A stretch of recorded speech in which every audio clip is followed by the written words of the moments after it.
Whether you grew up watching Dragon Ball Z on Toonami back in the 1990s, or you just recently went back to catch up on it after getting your first taste of Dragon Ball Super, if you're here, then you, like millions of fans, know what a weird, wild, wonderful show it is. And you probably also have questions. Why do some of the fights seem to drag on forever? How come Super Saiyans have blonde hair? And what is the deal with Piccolo? Well, wonder no more. We're here to give you a crash course.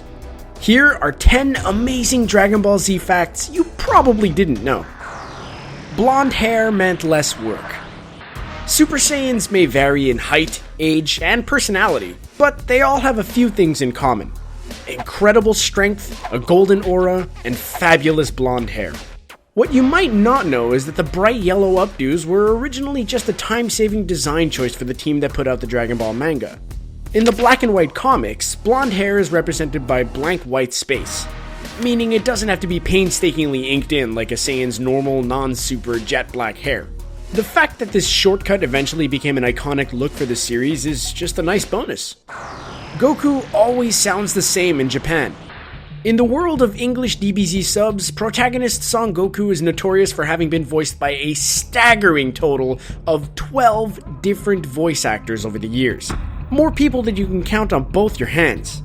But in Japan, Goku has had the same voice actress since the very beginning of the original Dragon Ball anime back in 1986, Masako Nozawa.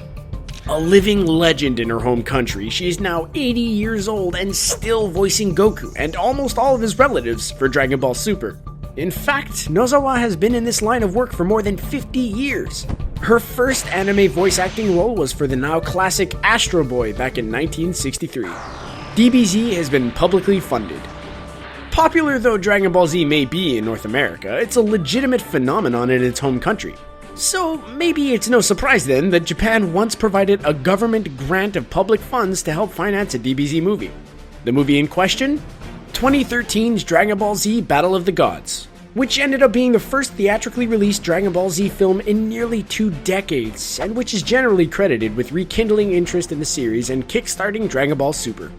Japan granted about $600,000 in US money to help make Battle of the Gods, an amount that's estimated to be a little more than 10% of the feature's overall budget. Actually, it's over 8,000.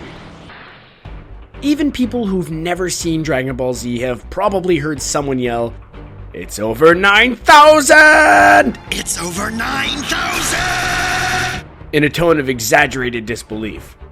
It's one of the most iconic lines of dialogue from the 90s North American DBZ dub that many fans grew up with.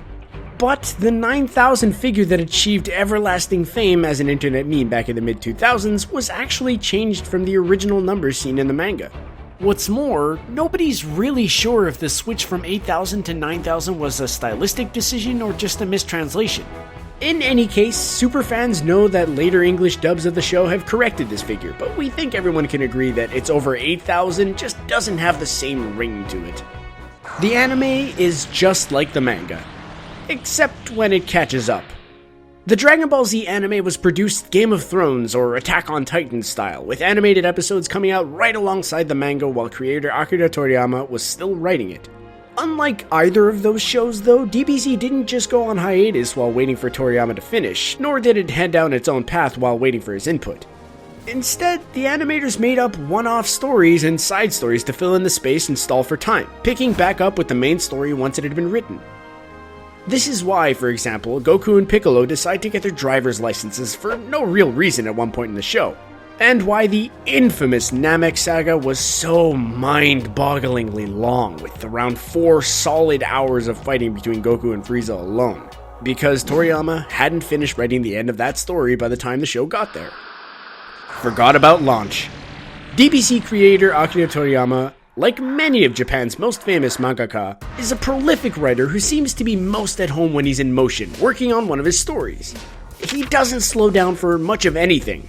As a result, he's become infamous in the DBZ fan community for being very forgetful about Dragon Ball, despite having written all of it himself. He once forgot that there was a Super Saiyan level 2 between Super Saiyan 1 and 3, for example. But the character who suffered the most indignity due to Toriyama's absent-mindedness was Launch, a woman with a split personality that switched back and forth every time she sneezed. She was written out of DBZ with no real explanation as to why. On several occasions, Toriyama's official explanation has been that he simply forgot about her. Dragon Ball has some seriously weird roots. There's more to DBZ's background than the Siyuchi, or Journey to the West. Fans know that this classic 16th century Chinese tale was a major source of inspiration for the setting and characters of Dragon Ball, especially Son Goku, who was based on the character Monkey. What most fans don't know is that the 7 mystic Dragon Balls, after which the series is named, came from a much stranger Japanese story, Nanso Satomi Hakenden, or the 8 Dog Chronicles. Written around 200 years ago, this enormous 106-volume novel tells of a princess who, to be blunt, mates with her father's dog and gives birth to 8 magical balls, which then fly up into the air and shoot off in every direction. It's a pretty gross premise, so it's not hard to see why Akira Toriyama might have changed the number of balls to 7 in order to distance his series from the source material. Piccolo is just a kid. Though he's an adult by any practical standard, Goku's mortal enemy turned respected ally is actually only about 9 Earth years old at the start of Dragon Ball Z. In fact, all Namekians age very quickly. This is a bit clearer in the original Dragon Ball anime, where an adolescent Piccolo is seen fighting Goku only a few years after being hatched from the egg of his father, the evil King Piccolo, whom Goku had previously killed. However, it's never really explained in black and white at any point during either show, which can make the younger Piccolo's timeline a bit confusing for those not in the know. Semi-Perfect Cell was too dumb to stay semi-perfect. Yes, the infamous DBZ villain Cell got fast-tracked to his final form because the editor of the Dragon Ball manga thought the preceding form looked moronic. We can't argue with the guy. Semi-Perfect Cell doesn't exactly seem like a Rhodes Scholar. The editor's distaste and the pressure he put on Akira Toriyama to expedite the transformation process is why Vegeta allows Cell to attain his perfect form without resisting him. Not because the Saiyan Prince would necessarily have decided to let him power up under normal circumstances, but because that was the most convenient way to skip ahead to Cell's less dopey-looking final form. After watching Frieza's transformations play out in agonizing slowness, though, we suspect most fans didn't really mind the change of pace. Vegeta almost never calls Goku Goku. Most fans know that nearly every character name in Dragon Ball Z is based on some kind of wordplay. Raditz comes from the English word for radish, Chaozu is based on charsu, a Chinese-style dumpling, and so on.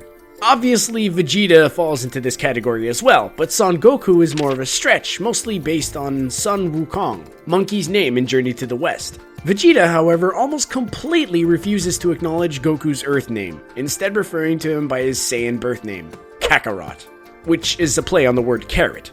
Maybe Vegeta's a Saiyan purist, or maybe he just really likes puns. Whatever the case, DBZ's favorite bad boy only refers to Goku as Goku a total of 8 times in the entire DBZ series. So, which of these amazing DBZ facts surprised you the most? Were there any that you already knew? Any you want to share with us? Give this video a thumbs up and tell us in the comments below. And subscribe to CBR to stay in the loop with all of our super-powered videos about anime, comic books, pop culture, and much, much more.